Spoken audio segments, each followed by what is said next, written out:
सहारा प्रणाम। मैं हूं उपेंद्र राय। आज हमारे साथ एक ऐसी शख्सियत हैं जो 8 बार से लोकसभा चुनाव जीतते आ रहे हैं। जी हां, उनका लोकसभा क्षेत्र बरेली है, जो मौजूदा हालात में पूरी तरह से कोरोना मुक्त घोषित किया जा चुका है। लेकिन उसके बावजूद भी श्री संतोष गंगवार जी ने अपने सांसद निधि से कोरोना से लड़ाई लड़ने के लिए 1 करोड़ रुपए दिए हैं और साथ ही साथ उन्होंने पीएम केयर्स फंड में अपने 1 महीने का पूरा वेतन भी आंशिक दान के रूप में दिया है। वो एक ऐसे सांसद हैं जो अपने क्षेत्र में सबसे ज़्यादा लोकप्रिय हैं। वो भारत सरकार में श्रम एवं रोजगार मंत्रालय का काम संभाल रहे हैं। वो देश में रोजगार देने एवं कामगारों के लिए नीतियां बनाने का काम करते हैं। गंगवार साहब, आपका हस्तक्षेप में बहुत बहुत स्वागत है। पहला सवाल ये है कि इंटरनेशनल लेबर ऑर्गेनाइजेशन की एक रिपोर्ट आई थी कि जिस तरीके से कोरोना के कारण पूरे देश में लॉकबंदी है या लॉकडाउन है, तो करीब 40 करोड़ मज़दूरों के रोज़गार जाने का ख़तरा है। और कहीं न कहीं इतना अच्छा माहौल बना था कि 40 करोड़ लोग गरीबी रेखा से ऊपर बढ़ रहे थे, जो फिर से गरीबी रेखा के नीचे जाते हुए दिख रहे हैं। उनके लिए भारत सरकार ने क्या नीतियां बनाई हैं और क्या कुछ हो रहा है इस बारे में? जी, आपका धन्यवाद। और वास्तव में अगर कोरोना जैसी महामारी का जो पूरे विश्व में संदर्भ चल रहा है, अगर कोई एक तबका सबसे ज़्यादा प्रभावित हो सकता है तो वो मज़दूर वर्ग है जी। और हमारे देश के अंदर, जैसा भी आपने कहा है, 40 करोड़ के आसपास वे मज़दूर हैं जो हम अपने शब्दों में असंगठित शब्द का प्रयोग करते हैं। असंगठित क्षेत्र के मजदूर। असंगठित क्षेत्र के मजदूर हैं।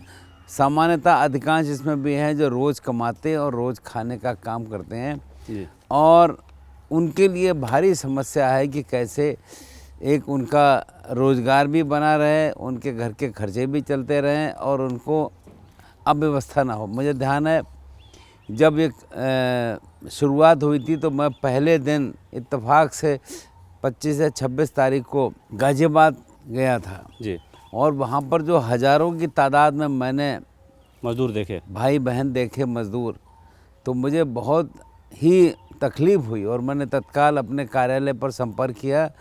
और ये बात सही है कि उसके तुरंत बाद ही सभी प्रदेशों की सरकारों ने इसमें हस्तक्षेप किया और 2 दिन के बाद फिर उसमें रोकथाम बंद भी हो गया जी। पर यह है कि ये समस्या कब तक रहेगी।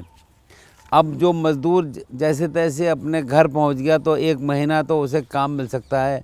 उत्तर भारत में खेती और कटाई और ये सारी बातें हैं, पर इसके बाद उनकी जो नौकरी थी, उनका जो काम था, वो अब उन्हें लग रहा है कि अभी 3-4 महीने नहीं चलेगा। तो उनके एक और मंत्री जी सवाल सीधा निकल के आ रहा है कि जो एक तो असंगठित क्षेत्र के मजदूर हैं 40 करोड़, जिनके रोजगार जाने का खतरा पैदा हो गया और वो अपने अपने क्षेत्रों में पलायन कर रहे हैं, पलायन नहीं कर पा रहे हैं तो कहीं क्वारंटाइन करके रखे गए हैं। ऐसे में जो उनको सैलरी मिलती थी, ऐसे भी बहुत बड़ा वर्ग है जिनको 10,000, 12,000, 15,000 की सैलरी मिलती थी, जो मजदूर कैटेगरी में नहीं आते थे, जो सुपरवाइज़र की कैटेगरी में आते थे, लेकिन 10 से 15,000 के बीच में उनका वेतन था। वैसे लोगों की नौकरी भी लगभग जाती हुई दिखाई दे रही है। नहीं, ये बात आपकी दुरुस्त है, हम इसकी चिंता में हैं जी। और अभी तत्काल तो हम लोगों ने ये मन बनाया है कि मार्च और अप्रैल, जी, चाहे वो व्यक्ति काम करे या ना करे, जी, उसका नियोजक उनको भुगतान करने का काम करे और उनको संतुष्ट करे। पर ये बात सही है, अगर ये और समस्या आगे बढ़ती है तब बिना काम के एम्प्लॉयर कैसे पैसा देगा, ये हमारे समझ में भी आता है। पर हम लगातार इस पर बात कर रहे हैं। हमारे मंत्रालय के माध्यम से जो भी हम लोग पैसा हमारे यहाँ इकट्ठा होता है, उसको कैसे उपयोग करें, इसकी चिंता कर रहे हैं। और अभी मैंने श्रम मंत्रियों को पत्र लिखे हैं जी, कि भाई इन असंगठित मजदूरों की चिंता की जाए और इनके लिए हम क्या क्या कदम उठा सकते हैं। सभी प्रदेशों के श्रम मंत्री और जो उनके मंत्रालय के श्रम सचिव लोग हैं, उनसे बात की है कि कोई वे आउट, कोई रास्ता हमको सुझाव दीजिए और हम क्या कदम उठा सकते हैं इसके संदर्भ में। एक और भी है कि जिस तरीके से आपने कहा कि भाई जो एम्प्लॉयर है, नियोक्ता है, वो भी कहाँ से पैसा देगा अगर ये संकट आगे बढ़ता है। तो इस समय नौकरी करने वाला और नौकरी देने वाला दोनों के लिए संकट है। तो भारत सरकार, चूँकि प्रधानमंत्री जी रोज़ कुछ न कुछ पैकेज अनाउंस कर रहे हैं, उनको सहूलियत देने के लिए बैंकों से लोन देने की बात की जा रही है, सरप्लस फंड तैयार किया जा रहा है। लेकिन जो स्मॉल स्केल इंडस्ट्रीज़ हैं और जो नौकरी देने वाले लोग हैं, जो कंस्ट्रक्शन साइटों पर काम करने वाले लोग हैं, जो बिल्डर्स हैं, चूँकि उनके सामने भी बड़ा संकट पैदा हो गया कि वो कहाँ से काम करें, उनके पास कोई और रिसोर्स नहीं है। ऐसे में जो रजिस्टर्ड मजदूर हैं, जो असंगठित क्षेत्र के अलावा जो minimum medium small scale industries में 3 करोड़ रजिस्टर्ड मजदूर हैं जो आपके मंत्रालय से जुड़े हुए हैं, जिनका राज्य कर्मचारी बीमा निगम के तहत छोटा सा आंशिक योगदान भी जमा किया जाता है सरकार में। तो ऐसे जो मजदूर रजिस्टर्ड हैं उनके लिए भी आपका मंत्रालय कुछ न कुछ योजनाएं घोषित कर रहा है, उसके बारे में कुछ बताएं। ये बात आपकी दुरुस्त है। असंगठित मजदूरों में भी अलग कैटेगरी बनी हुई है। जो अभी आप जिनकी बात कर रहे हैं कि जो भवन निर्माण या अन्य क्षेत्रों में काम करते हैं, उनका कुछ पैसा 31,000 करोड़ रुपया करीब सरकार के पास जमा होता है जी। और उसमें से करीब 31,000 करोड़ रुपया हमने सभी राज्य सरकारों से कहा है कि इस रुपए का तत्काल उपयोग करें और इन मजदूरों के ऊपर, जिनकी संख्या 3-3.5 करोड़ के आसपास है, उन पर खर्च करने का काम करें, क्योंकि ये पैसा सभी राज्य सरकारों के पास जमा होता है। पैसा खर्च करने का सुझाव हम देते हैं तो ये करीब 31,000 करोड़ रुपया राज्य सरकारें, जिनके पास जितना पैसा है, इन मजदूरों के ऊपर कैसे खर्च करें, इसके हिसाब से प्रक्रिया बनाने के लिए मैंने पत्र लिखकर भेज दिया है। एक और सवाल है, राज्य सरकारों ने इस संदर्भ में काम करना शुरू कर दिया। एक और छोटा सवाल है कि जो राज्य कर्मचारी बीमा निगम में जो अंशदान हर एम्प्लॉयर देता है, उसको देने के लिए और जो है करीब 15 मई तक समय सीमा बढ़ाई गई थी कि जो राज्य कर्मचारी बीमा निगम में जो छोटे सैलरी पाने वाले लोग हैं, जो 30,000 40,000 के नीचे सैलरी पाने वाले लोग हैं, 20,000 रुपये के नीचे सैलरी पाने वाले लोग हैं, वो लोग छोटा सा अंशदान देते हैं। उसके लिए समय सीमा सरकार ने, आपके मंत्रालय ने 15 मई तक बढ़ाई है। तो क्या, और आगे ये भी कहने को सरकार प्रयास कर रही थी, आपका मंत्रालय भी प्रयास कर रहा था कि वो अंशदान 2 महीने का जो होगा वो सरकार ही अपने पास से जमा करा देगी।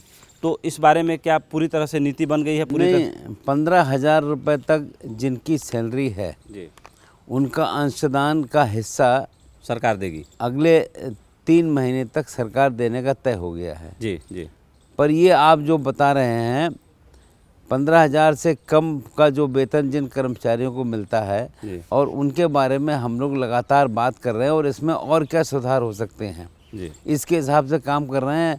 मुझे लगता है कि प्रधानमंत्री जी की रुचि इसमें बहुत साफ है और वित्त मंत्रालय भी इसमें देख रहा है। अच्छा, ये बताइए कि खेती के बाद जो सबसे ज़्यादा मजदूर हैं जो रजिस्टर्ड हैं आपके मंत्रालय के साथ, वो अलग अलग जगहों पर अलग अलग छोटे छोटे उद्योग, स्मॉल मीडियम स्केल इंडस्ट्रीज़ के साथ काम कर रहे हैं, उनको भी बहुत ज़्यादा दिक्कतें हो रही हैं क्योंकि कारोबार पूरी तरह से ठप पड़ा हुआ है और वो असंगठित क्षेत्र के मजदूरों की कैटेगरी से ऊपर आते हैं।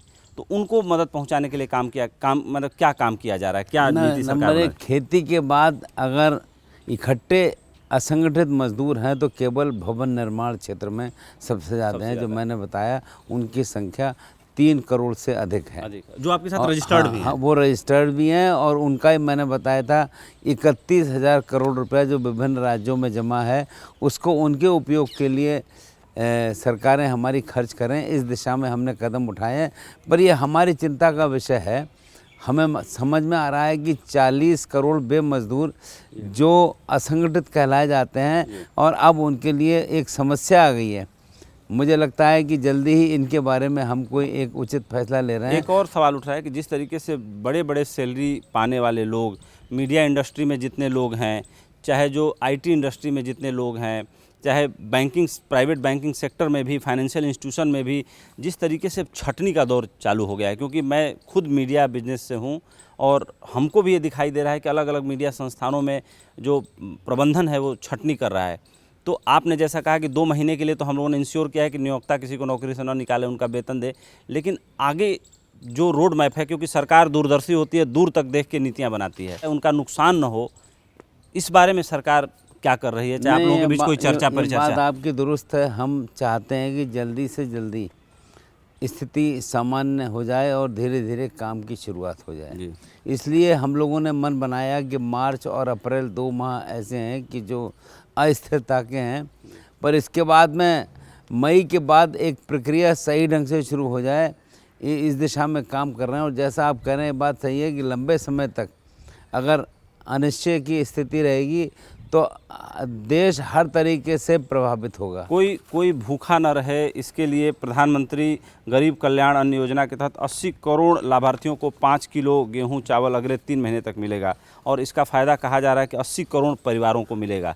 तो इसके लिए जो है इंतज़ाम कैसे किया जा रहा है? मुझे लगता है कि सरकारी गल्ला विक्रेताओं के माध्यम से जो प्रक्रिया भारत सरकार ने शुरू की है, ग्रामीण क्षेत्र और शहरी क्षेत्र में लोग इसका लाभ उठा रहे हैं। और मैं अपने शहर में था, जी। एक भी मजदूर ये कहने नहीं आया कि उसके पास अनाज की कमी है। और शहर में तो इतना भोजन लोग बनाकर सहयोगी संगठन बांट रहे हैं कि अब लोग कह रहे हैं कि हमें बना बनाया नहीं चाहिए, आप हमें कच्चा दे जाइए।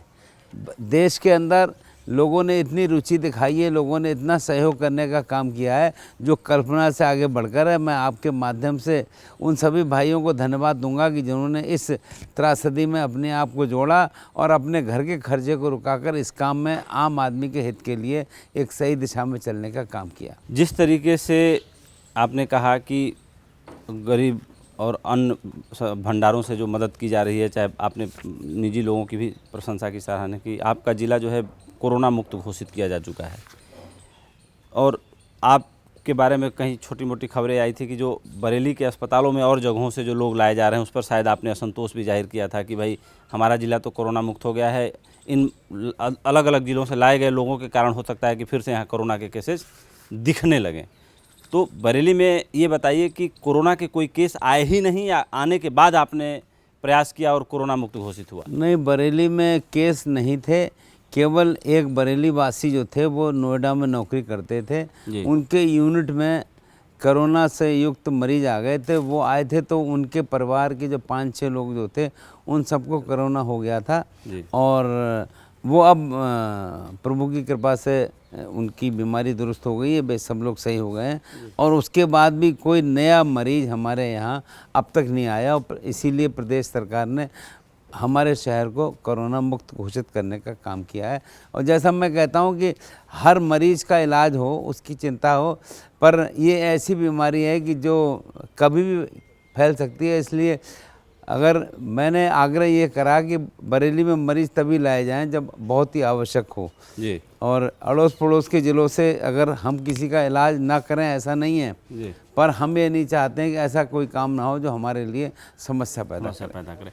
ये बताइए कि आनंद विहार पर जिस तरीके से असंगठित क्षेत्र के मजदूर बड़ी तादाद में इकट्ठा हो गए और पूरे देश में इस बात की चर्चा होने लगी और इसको लेकर के सरकार ने, दिल्ली सरकार ने और गृह मंत्रालय ने बड़े बड़े आला अफसरों को, एडिशनल चीफ सेक्रेटरी लेवल के अफसर को, डायरेक्टर लेवल के अफसरों को सस्पेंड भी किया। जो मजदूर इकट्ठा हुए उनको भेजने के लिए या जगह जगह से जो मांगें उठ रही हैं कि भाई सोशल डिस्टेंसिंग का पालन करते हुए हमारे पास कैपेसिटी है कि एक दिन में 2 करोड़ से ज़्यादा लोग ट्रेनों में सफ़र करते हैं और जहाँ जहाँ मजदूर हैं उनको अलग अलग जगहों पर अपने घर भेजा जा सकता है, क्योंकि ना तो उनको रहने की व्यवस्था है और ना बम्बई जैसे शहर में एक कोठरी में 15-20 लोग असंगठित क्षेत्र के मजदूर भरे हुए हैं। सोशल डिस्टेंसिंग का पालन नहीं हो पा रहा है। तो ऐसे में क्या कोई उच्च स्तरीय वार्ता हो रही है कि उन मजदूरों को अगर ये लॉकडाउन और बढ़ता है या कोई और स्थिति ऐसी दिखाई देती है तो कम से कम उनको उनके घर तक पहुँचाया जा सके? मैं आपने जो समस्या बताई ये तो तत्काल सबने देखी और उसका समाधान भी हुआ, पर मैं आदरणीय प्रधानमंत्री जी को धन्यवाद दूंगा। उन्होंने समय रहते समस्या को समझा और इसमें एक उचित सुधार करने का काम किया और हमें लगता यह है कि वो सुधार एक अच्छी पॉजिटिव दिशा में जा रहा है। अब कोरोना की संख्या भी धीरे धीरे कम हो रही है और लग रहा है कि इसका प्रभाव भी कम हो रहा है। हम उम्मीद करते हैं कि जल्दी ही हम इससे ओवरकम करेंगे और एक देश सामान्य स्थिति पर आने की दिशा में चलेगा। तो मैं कोई टिप्पणी नहीं कर सकता हूं। जो फैसला हुआ है उस फैसले के अच्छे और ख़राब दोनों बातों की चर्चा कर ली और गलत ना हो इसकी चिंता में है। जिस तरीके से बांद्रा उपनगर में हज़ारों मजदूर इकट्ठा हो गए, ऐसी स्थितियां न हो या जो मजदूर एक पहली बार देश ऐसा अनुभव कर रहा है या पूरी दुनिया अनुभव कर रही है कि किसी महामारी के कारण संपूर्ण लॉकडाउन, सोशल डिस्टेंसिंग, ये सारी चीज़ें पहली बार हमारे देश में भी हो रही हैं और दुनिया में भी पहली बार ही हो रही हैं। तो इसको लेकर के क्या कोई नीतियां बनाने का काम चल रहा है कि भाई आगे आने वाले दिनों में जिस तरीके से कॉन्ट्रैक्टर हैं या जो उनको काम देने वाले लोग हैं, फैक्ट्री मालिक हैं, कुछ उनकी भी जवाबदेही तय हो कि वो पल्ला झाड़ के किनारे न हो जाए और मजदूर सड़क पर खड़े होने के लिए वो मजबूर ऐसा हो जाए। नहीं है, हमारी वैसे संस्कृति इसी अनुरूप है। जी हम हाथ जोड़ते हैं, ये पहले से ही बात समझ में आता है। और मैं समझता हूँ कि ये ऐसी त्रासदी या बीमारी बार बार नहीं होती हैं। हम इसको ओवरकम करेंगे तो हमारे देश की संस्कृति के हिसाब से सबसे ज़्यादा सक्रियता और कायदे के कदम हम लोग उठा रहे हैं। और हम धन्यवाद फिर से देंगे आपके माध्यम से आदरणीय प्रधानमंत्री जी के द्वारा लिए गए निर्णयों को कि वास्तव में हम सबके लिए बहुत, क्योंकि अब जो फिगर आ रही है उसके हिसाब से हम इसको एक सही ढंग से अच्छी दिशा में ले जाने बिल्कुल, का काम पूरे कर रहे हैं। दुनिया में भारत की तारीफ हो रही है। मैं पढ़ रहा था कि डोनाल्ड ट्रंप के देश में उनकी पार्टी से लेकर के विपक्ष के लोग भी उनकी आलोचना कर रहे हैं कि किस तरीके से डोनाल्ड ट्रंप को ये नीतियां अपनानी चाहिए। भारत सरकार ने जिस तरह से अपनाई और जिस तरीके से सोशल डिस्टेंसिंग का पालन प्रधानमंत्री जी ने किया, तो उनके देश में ही उनकी आलोचना हो रही है और भारत के मॉडल की तारीफ हो रही है। इस पर हमारे अखबार ने संपादकीय लिखने का तय किया था और मैंने ही लिखा था, जिसमें सारी बातों को हमने दिखाया था। मेरा सवाल आपसे यह है कि जिस तरीके से ऐसे संकट में जो फैक्ट्री मालिक हैं, जो काम देने वाले लोग हैं, वो अगर चाहते तो फैक्ट्री में मजदूरों के रहने की व्यवस्था कर सकते थे। जो कॉन्ट्रैक्टर है जो 500 मजदूरों को देता है, 500 रुपये 1000 रुपये अपनी जेब में रख लेता है। जो मूल रूप से फ़ायदा कमाने वाले लोग हैं मजदूरों से, मजदूरों की जो मिनिमम आमदनी दिहाड़ी की भी तय होती है बिल्डिंग कंस्ट्रक्शन साइट पे, वो करीब 1500 रुपये होती है और उनको मिलता है 500 रुपये 700 रुपये। ऐसे में वो मजदूरों के लिए आज कुछ करते हुए दिखाई नहीं दे रहे हैं। भले सामाजिक संगठन उनको खाना खिला रहे हैं, चीज़ें कर रहे हैं। मैं ये सवाल आपसे पूछ रहा हूँ कि ऐसे लोगों को जवाबदेह बनाने के लिए कुछ नीतियाँ बनाने का काम चल रहा है क्या? जो मजदूरों के मालिक हैं, जो फैक्ट्रियों के मालिक हैं, जो कॉन्ट्रैक्टर्स बड़े बड़े हैं, उनको जवाबदेह बनाने के लिए कोई इस बारे में कोई आप लोगों ने विचार किया है या कोई ऐसी नीति बनाने की दिशा में कोई काम हो रहा है? आपने बात बिल्कुल दुरुस्त की, पर हर देश की जो समस्या होती है जी, और हम अपने देश के बारे में मानते हैं कि जब समस्या आती है तब हमें लगता है इसका ये कदम उठना चाहिए। जी, आने वाले समय में एक अच्छी दिशा में किस ढंग से उद्योग लगे उसकी बात हम लोग करें। तो बातचीत का सिलसिला जारी रहेगा। संतोष गंगवार जी हमारे साथ बने हुए हैं। लेते हैं एक छोटा सा ब्रेक, तुरंत वापस लौटेंगे।